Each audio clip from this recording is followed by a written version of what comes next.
Gentlemen, in every country in the world, there is no shortage of human suffering. Poverty and starvation, persecution and violence, natural disasters, diseases that can unknowingly progress into a pandemic are just few of the 29 most pressing issues according to the UN.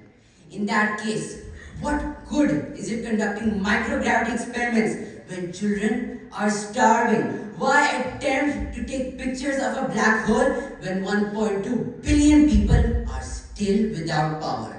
No power in the 21st century, ladies and gentlemen? This clearly highlights how spending on our planet is an opportunity cost compared to space travel. The new crisis on planet Earth. Finish your priorities before starting new ones. At least half of the world population don't have access to the proper health services. This is a report by WHO and the World Bank. Investment in the health and more generally investment in the people are critical to build human capital and enable sustainable and inclusive economic growth. Each day between 15 to 20,000 people die because of hunger and malnutrition. This means that as many as 11 people die per minute from this malnutrition. This is more than COVID-19, which was 7 per minute. The argument that humanity will need to find a new habitat to survive is just a stretch and paranoid. Humans are already dying due to poverty and the lack of food. Millions of dollars of the government funding is going to space exploration. Take it from this fact. How much money did USA spend in this year? $108 billion just on space exploration. Not for feeding poor children, not on free healthcare. Children are dying and starving.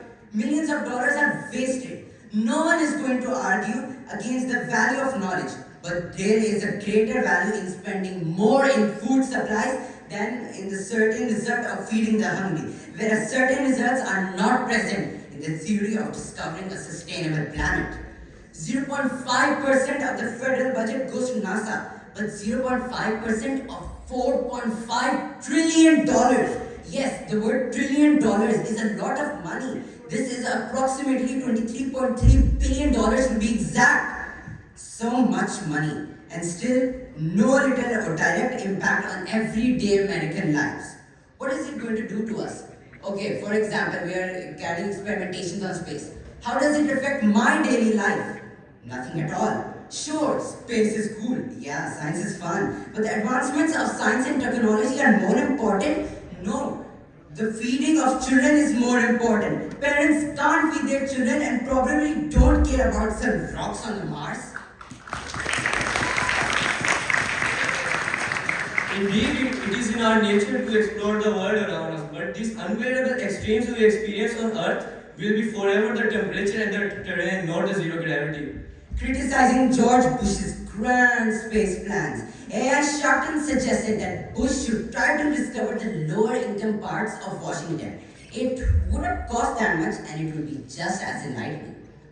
If we take a chart comparison between the same amount of money needed to live on here than to invest on the space, to improve our health education and to do better on our home security, spread over the course of 24 years, all the way from 1992 to 2016, the average cost amounts to $125 billion a year. These cost overruns have been largely due to apparent design flaws and technical failures which have resulted in multiple aircrafts being lost during testing.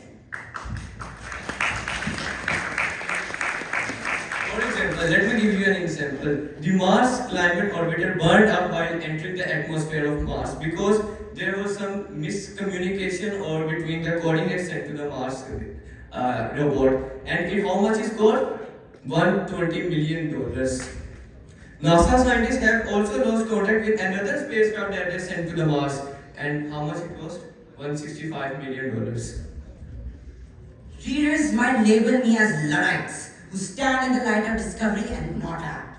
But I would label you, ladies and gentlemen, as paranoid and impractical for chasing a new planet to inhabit rather than improving your own planet, rather than correcting the catastrophic errors on Earth smaller cost with a greater level of certainty.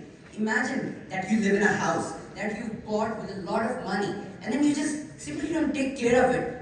10 years run by and you haven't bothered to fix anything. Water flows, piping issues, so many issues. You just need $1 million to fix it up. Instead, you're like, no thank you. I want to abandon this house, let's buy another house that costs $1 billion. Let's go there. Why, ladies and gentlemen? You're really picky and won't settle for anything less than a new home, no matter the cost?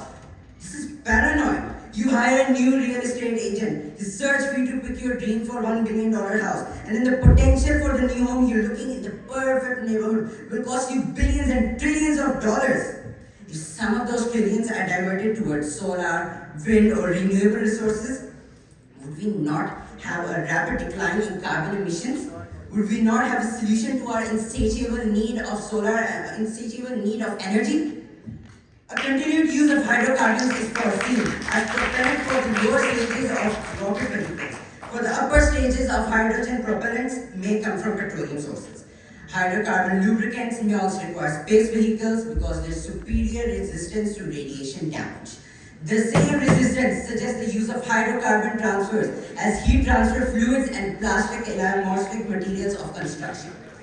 Why there are so many people open to this, sir?